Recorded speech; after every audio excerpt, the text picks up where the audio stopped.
Hi hello, मी कांचन.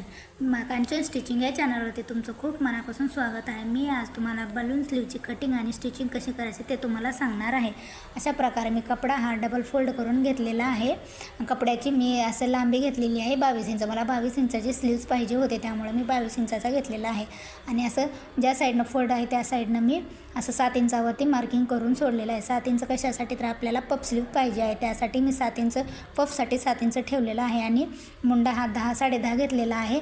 आणि bottom पार्टला 6 आणि 1.5 inch असं मार्जिन घेऊन मी अशा प्रकारे स्लीव्ज रेडी केलेली आहे. तर तुम्हाला आता हे या स्लीव्जला चून टाकायचे आहेत. चून टाकल्यामुळे आपल्याला स्लीव्जला असं पफ एकदम छान येऊन जातो. आता प्लेट टाकायच्या. प्लेट टाकायचं झालं तर कशा टाकायच्या, एकदम सावकाश ते असं छोटे छोटे आणि खूप एकसारख्याच टाकायच्यात, म्हणजे तुमचा पफ हा खूप छान दिसून जातो. बघा मी कसे टाकले त्या प्रकारे.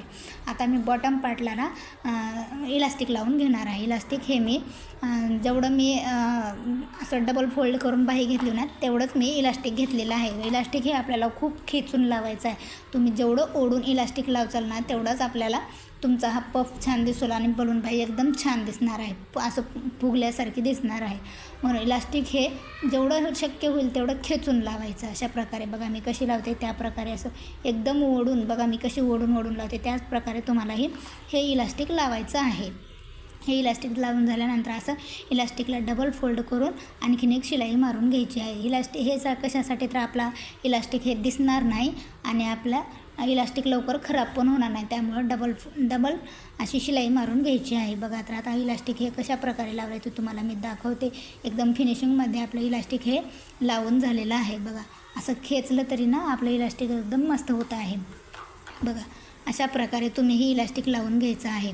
आता आपल्याला ह्या इलास्टिक लावल्यानंतर आपल्याला ह्या स्लीव्जला ड्रेसला अटॅच करायचं आहे. आता मी काय करणार आहे, स्लीवचा म्हणजे ज्या पार्टला आपण प्लेट टाकल्या होत्या ना त्या पार्टचा सेंटर काढून पण आपल्या बाहीच्या मुंड्याचा सेंटर घ्यायचा आहे. आणि ती सेंटर मॅच करूनच आपल्याला बाही जॉईंट करायची आहे. नेहमी सेंटर काढूनच बाही जॉईंट, सेंटरवरूनच बाही जॉईंट करायची, म्हणजे आपल्या बाहीचा सेंटर चुकणार नाही आणि बाही खूप छान बसली जाते. अशा प्रकारे फिनिशिंगमध्ये बसली जाते. तुमची बाही हे व्यवस्थित बसल्यासाठी आपल्याला सेंटरचाच पार्ट यूज करायचा आहे. आणि लक्ष द्यायचं आहे की एकही प्लेट्स आतमध्ये आली नाही पाहिजे, त्यामुळे आपल्या बाहीची फिनिशिंग बिघडण्याची शक्यता असते. त्यामुळे एकदम सावकाश पद्धतीने आपल्याला ही बाही जॉईंट करून घ्यायची आहे. आता बाही जॉईंट झाल्यानंतर फिटिंग करून घ्यायची आहे. अशा प्रकारे मी ही बाही फिटिंग पण करून घेतलेली आहे. तुम्हाला आता बघा मी हातात घालून दाखवते. स्लीव्ज बघा एकदम छान प्रकारे फिनिशिंगमध्ये रेडी झालेली आहे. बघा अशा प्रकारे तुमच्या बाहीची स्लीव्ज अशी दिसणार आहे.